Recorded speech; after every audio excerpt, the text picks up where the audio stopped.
You can really, if anyone who's familiar with the Golden Dawn material can really see its reflection from Levi, it's like he's really like the root of, because the Golden Dawn breeds Crowley. Crowley then creates this explosion of occultism, which is like the main source of everything. Like, you know, pretty much every form of neo-paganism, Wicca, you know, modern Satanism, they're all grounded in Crowley's work.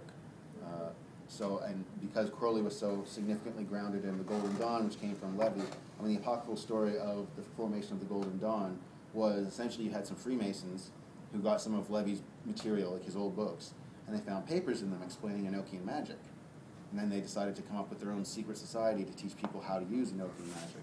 And that was directly from Levi. Levi never talks about John Dee or Enochian magic in any of his stuff at all, at any point, which means that one of two things: either the Golden Dawn people are lying, and no doubt they lie about some things, or Levi's, whatever school or cult Levi belonged to at the time, was involved in teaching that, and that's why he wouldn't have discussed it, which seems entirely possible, as that material definitely circulated in a lot of different places.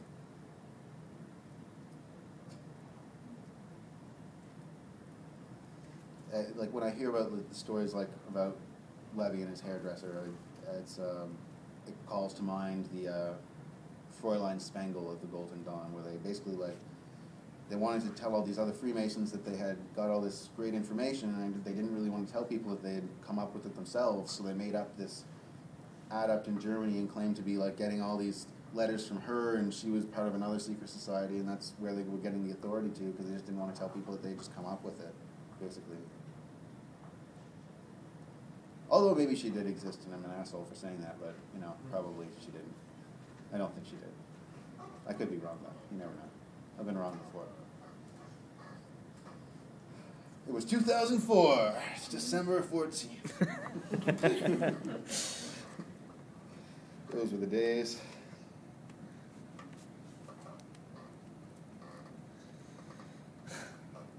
Yeah, so unless we have questions, I've been through my thing here.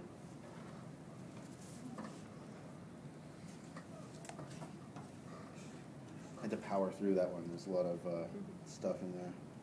Really, honestly, like, one of the main reasons that, I mean, I can't emphasize enough. I mean, yeah, like, I'm here to talk about Levi, but, like, it's great if people actually, like, read Levi, because I mean, I've been doing a lot of boning up on him.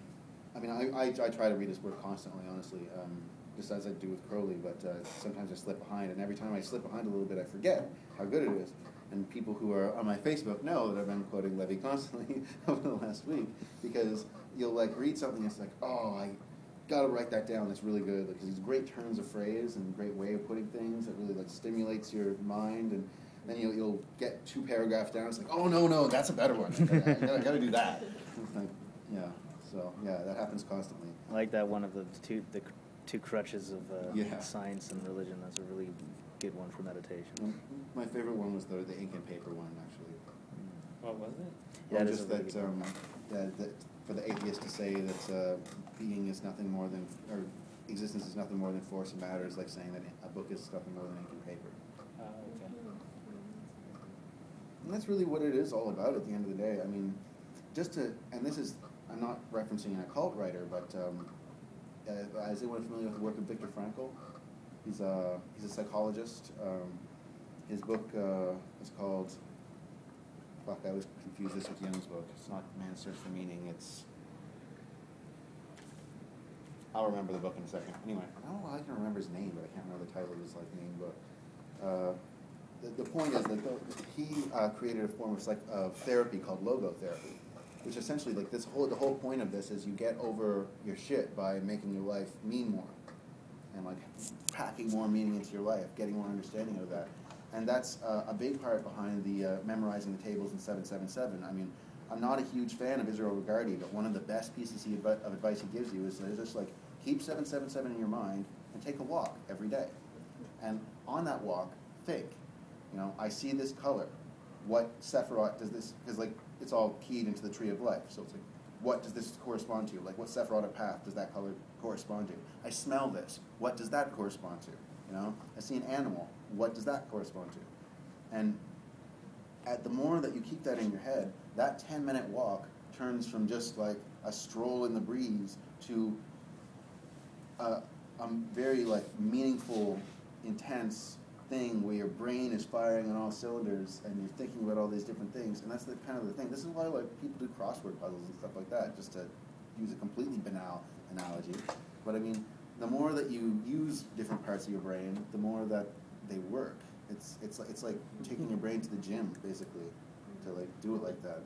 We used to do a Scrabble each day just to get random word associations.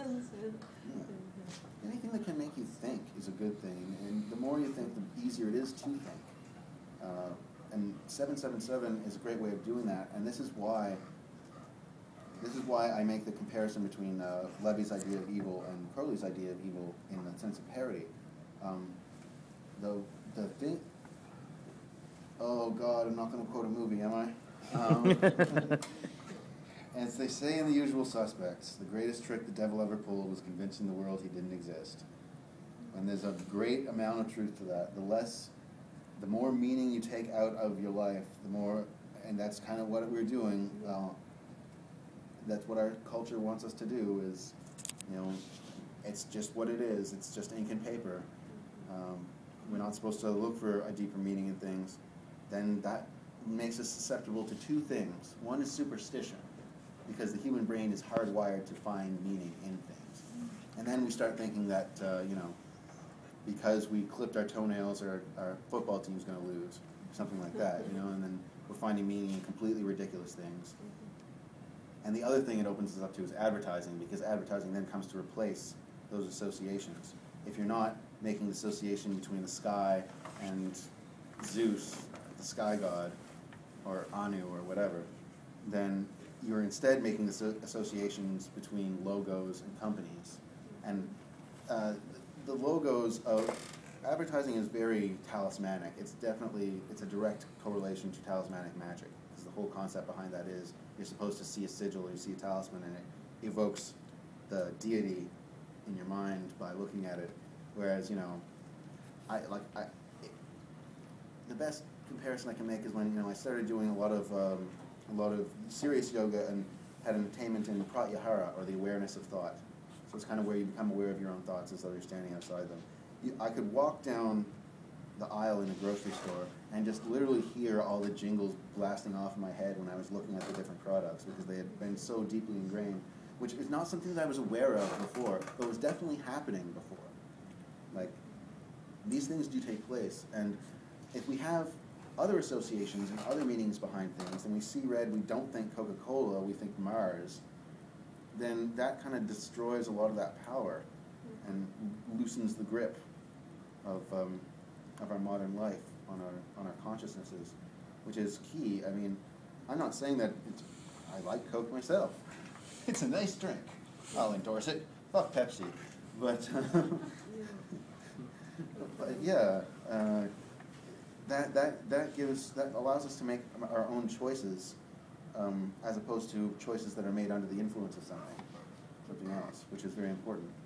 Well, in the book The Artist's Way, she has this exercise called media deprivation, where for a week you don't watch any television, you don't read any book, like just to empty yourself from all influence kind of thing, so you can start like listening to your own internal kind of creative voice. I tend to think that it's better just to be able to experience those things without going into what they want you to get out of them. I mean, you know, yeah. I don't have television in terms of cable, but I watch TV on DVD all the time, constantly.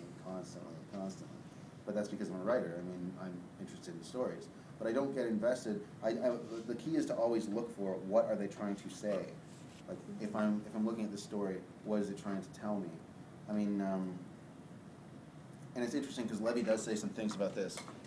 Particularly around the time that he was writing, the writings of the Marquis de Sade were coming into popularity, which are, and you know, I mean, hey, I like a lot of dark shit or whatever, but de Sade is just terrible. And it's just, and you can tell, it's like you read 120 Days in Sodom, it's just, you can tell that he's jerking off while he's doing it because you can even like spot the climaxes in the writing.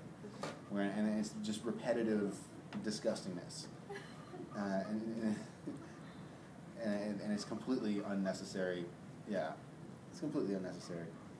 And Levy's kind of like, look, like this stuff is really bad because it's not that it doesn't evoke any like images, it doesn't have a moral, it's not saying anything, it's just a guy locked in a cell by himself masturbating furiously. So, and it's kind of, and Sade is kind of an interesting figure in the French situation as well, because I mean he was very much emblematic of pre-revolutionary aristocracy.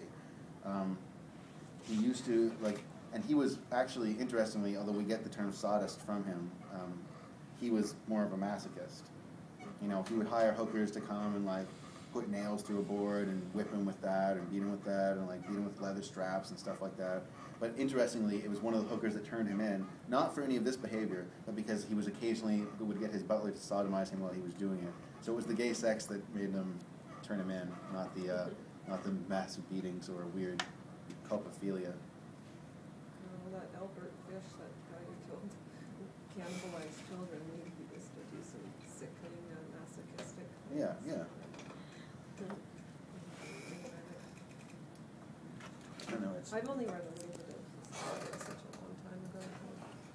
My phone has no pen. No, I don't actually need a pen. I just kind of noticed that the one that I had doesn't have a thing in it. It's just an illusion. Yeah.